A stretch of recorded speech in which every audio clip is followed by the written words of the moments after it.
Buenas tardes a todos. Voy a presentar un artículo donde analizo los efectos de la dolarización espontánea y oficial en América Latina. Llevo 6 años trabajando en Ecuador, entonces conozco de primera mano el proceso que llevó Ecuador en el año 2000 para dolarizar su economía y considero que es un tema de gran relevancia en la actualidad porque hay países que se lo están planteando. De hecho, algunos autores austriacos han criticado un artículo de Hausmann, donde Hausmann dice que la dolarización para Venezuela no es el camino, pero sabemos que Venezuela está en una fase de hiperinflación y la dolarización podría ayudarle, como le ayudó a Ecuador a salir de la crisis que tuvo en el año 99, podría ayudarle a superar al menos el problema monetario que tiene Venezuela. Y también se está hablando ahora, por la crisis cambiaria que ha tenido Argentina, un asesor de Donald Trump salió diciendo que quizá Argentina debería considerar volver a la convertibilidad, adoptar una currency board como hicieron en los años 90.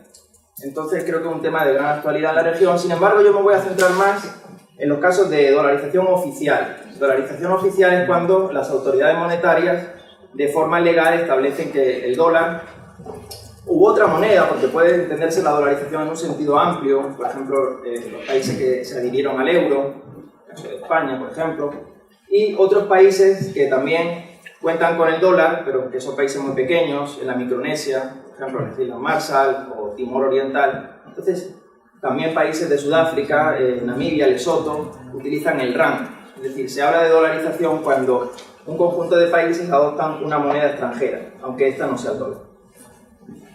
Bien, bueno, la metodología es básicamente el análisis de autores de la escuela austriaca y también de otras corrientes. Y vamos a pasar a la parte más importante. Yo presento una tabla de lo que se podría considerar el sistema financiero ideal desde la perspectiva austriaca. Yo sé que en esto hay debate. Hay autores que defienden un coeficiente del 100% para la banca, otros que no. Pero en todo caso, lo que sí la escuela austriaca siempre ha manifestado desde Mises y Hayek es que el patrón monetario debe ser lo más rígido posible y que debe haber libertad de elección de moneda. Entonces, el peor sistema sería el sistema de nacionalismo monetario con tipos de cambio flexible, que es lo que tenía Ecuador y El Salvador, otro país dolarizado, hasta el año 2000-2001. ¿Qué es dolarización espontánea? Cuando varios países, los agentes económicos empiezan a utilizar el dólar sin que la autoridad monetaria la establezca como ley de curso forzoso. Simplemente que, debido a los errores de política monetaria que han tenido todos los países de la región en mayor o menor medida, pues Chile enfrentó una hiperinflación en los años de Salvador Allende, Perú también, el primer gobierno de Alan García con el INTI, y en general Bolivia también tuvo una hiperinflación en los años 80, pues de alguna manera los agentes económicos empiezan a ahorrar en dólares, a pensar en dólares, y se puede ver cómo el porcentaje de depósito en moneda extranjera suele aumentar en periodos de devaluación monetaria. Entonces vamos a ir al caso porque hay muchas diapositivas. Únicamente comentar que en principio cuando Ecuador dolarizó en el año 2000, el FMI se opuso porque de acuerdo con la teoría de las cifras monetarias óptimas no le hubiera convenido, porque claro, tiene un ciclo económico muy diferente al de Estados Unidos y no hay movilidad de los factores de producción. Sin embargo, la experiencia de Ecuador ha sido muy positiva y pone de manifiesto que esta teoría parece un poco ingenua, la teoría del mundo. Bien, Ecuador dolariza en el año 2000 después de una crisis financiera muy profunda. Luego veremos que, a diferencia de El Salvador, en El Salvador no se dio una crisis monetaria, la inflación estaba controlada. En Ecuador sí, cuando el Banco Central se creó en el año 27, a través de la misión Kemmerer, la tasa de cambio nominal era 5 sucres por dólar. Y para finales del año 99 estaba en 19.000, 20.000. Finalmente se dolarizó a 25.000 sucres por dólar. Una tasa que puede considerarse bastante alta, quizás se pudo haber dolarizado a una tasa inferior, se infravaloró al sucre, a diferencia de lo que ocurrió en Argentina en los años 90, que se entró una convertibilidad 1:1 que sobrevaloraba a la moneda local. Bueno, ¿qué efectos ha tenido y qué causas tuvo la crisis? Porque hay que entender que sucedió en un entorno de una gran crisis financiera donde se decretó feriado bancario y en general la crisis se debe a varios factores. La crisis de 99 quizá aquí no sea tan conocida, pero allí se habla mucho de ella. Hubo fenómenos naturales, como el fenómeno del Niño, que destruyó muchas cosechas, y muchos bancos habían concedido crédito al sector agrícola, pero fundamentalmente fueron factores de índole interna, del diseño del sistema bancario, donde el Banco Central continuamente rescataba a los bancos que estaban en quiebra, y eso creó un problema de moral hazard, y es que los bancos privados, pues cuando tenían un problema, pues sabían que iba a estar alguien que les respaldara. Eso hizo también que el tipo de cambio pues se despreciara mucho. Bueno, ahí presento unas imágenes del feriado bancario, que no es como el corralito que se estableció en Argentina en 2001, porque el corralito establecía que solo se podían sacar 1.000 pesos al mes. Aquí directamente se cerraron algunos de los bancos más importantes.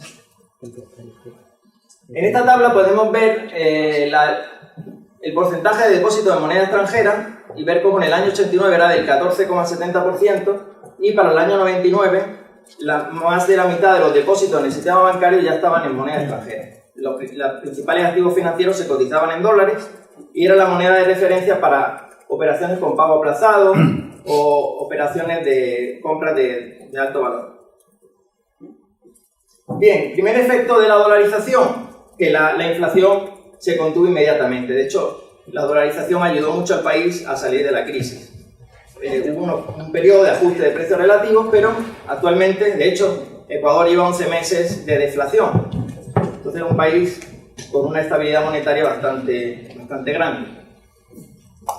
Las tasas de interés se redujeron del 200% al 20%, la tasa de interés interbancaria, porque se había eliminado el riesgo cambiario. Entonces sabemos que el tipo de interés está en función de la tasa de preferencia social, pero también de factores como el riesgo empresarial o el poder adquisitivo de la moneda. Entonces, esa reducción de tipos de interés se debe a eso. De todas formas, siguen siendo muy altas si las comparamos con otros países dolarizados como Panamá. Pero ello se debe a que Panamá tiene un sistema financiero muy integrado con el resto del mundo. Hay una presencia de más de 80 bancos extranjeros. En Ecuador solo está Citibank, prácticamente, y es un oligopolio cerrado donde no hay mucha competencia. Y además a que el gobierno de Rafael Correa en el año 2008 decretó un default de la deuda y pagó los bonos que iban a vencer en ese momento, y eso cerró el mercado de crédito, como le pasó a Argentina cuando Dualde devaluó en 2002, le cerró el mercado de crédito y prácticamente solo ha estado financiándose con China y ha tenido muchos ingresos procedentes de la venta de barriles de petróleo que llegaron a estar a más de $100 el barril. Y eso hizo que el gobierno de Rafael Correa pudiera gastar mucho, aumentó mucho el gasto público, creó una sensación de euforia económica, pero se ha visto que esa situación no se puede sostener cuando a partir de 2014 los precios de las commodities empezaron a caer. Ahí presento el diferencial de tasas de interés con Panamá.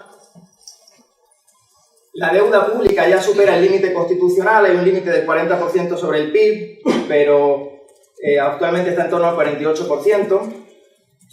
A nosotros puede no parecernos muy alta comparado con los países europeos, pero para Ecuador es una deuda muy alta, teniendo en cuenta la productividad de la economía.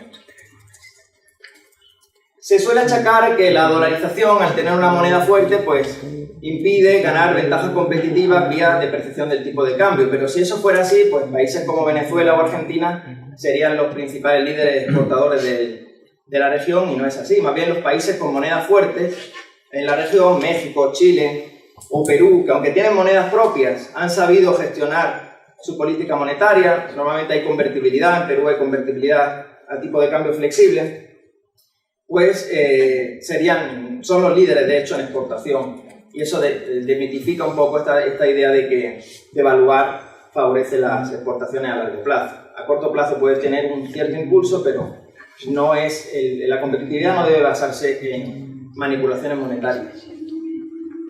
El precio del petróleo, ahí presento los gráficos, empezó a caer a partir de 2014, aunque ahora se está recuperando un poco. Y el sistema financiero ecuatoriano, pues ya hemos comentado que es un oligopolio.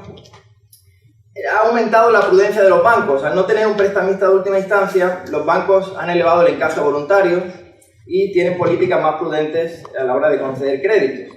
Sin embargo, mantienen el Banco Central, y el Banco Central lo que ha estado haciendo durante los años de Correa, a partir de 2014 se crea un código monetario, es prestar fondos que deberían estar disponibles para lo que son los depositantes del sistema bancario, los afiliados al Seguro Social, y ha estado dando préstamos al gobierno central. Ahora se va a prohibir eso, lo cual es muy positivo porque eso creó muchas distorsiones y genera problemas de liquidez en el sistema financiero. Y también hay que comentar que el gobierno anterior, ahora que gobierna Lenín Moreno, creó un sistema de dinero electrónico que en principio iba a estar monopolizado, estuvo régimen de monopolio por el Banco Central.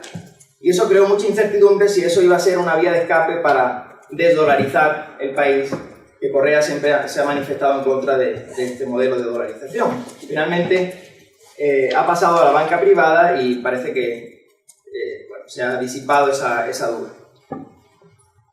Bueno, El Salvador dolariza en el año 2001 y por diferentes motivos. Ellos tenían un tipo de cambio fijo de 8,75 colones por dólar. Pero las tasas de interés en colones eran mucho más altas que las tasas de interés en dólares. Entonces, para bajar las tasas de interés, atraer la inversión extranjera, el gobierno del Partido Arena decide dolarizar sin que haya una crisis económica como se tiene en Ecuador. Y también ha tenido efectos positivos en cuanto a reducción de tasas de interés, bajaron del 20% al 6%, se contuvo la inflación, aunque no era muy alta, pero está en niveles cercanos a los de Estados Unidos, y los plazos de los préstamos se alargaron, porque había mayor confianza y credibilidad por parte de los acreedores.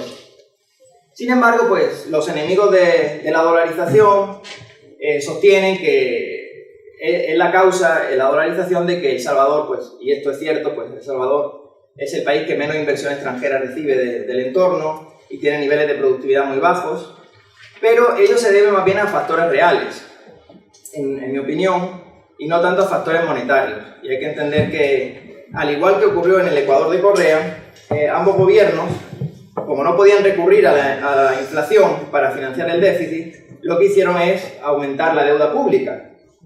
Entonces, El Salvador tiene una deuda pública del 60% del PIB, un déficit fiscal muy elevado, y eso hace, en mi opinión, junto con los problemas de inseguridad ciudadana que tiene el país y la rigidez del mercado laboral, pues que El Salvador no termine de despegar. He presentado el porcentaje de deuda pública. Es un país que suele tener remesas muy altas porque tuvo una guerra civil y mucha gente se fue a Estados Unidos y envían remesas al país. En Ecuador también ocurrió mucho porque al principio muchos emigraron y vinieron a España, precisamente, a Italia, a Estados Unidos, y el nivel de remesa en Ecuador ha ido bajando. Y hay autores, por ejemplo, Andrew Swiston, que calcula que entre 2001 y 2009 el ahorro financiero por menores tasas de interés estuvo en torno a los 3.000 millones de dólares, tanto para el sector privado como el público. Y que eso compensa la pérdida del señoriaje, que siempre se alude, que no conviene dolarizar porque se pierde el señoriaje. Hay que decir que el principal autor de este tipo yo recomiendo Manuel Heinz, que fue el arquitecto de la dolarización en El Salvador y tiene un libro muy interesante sobre dolarización en general.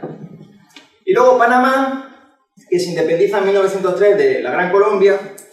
Al año siguiente, en su constitución establece que no va a haber leyes de curso legal, de curso forzoso, entonces ellos tienen el Balboa, pero es equiparable al dólar, y solo son monedas fraccionarias, los billetes son de dólar.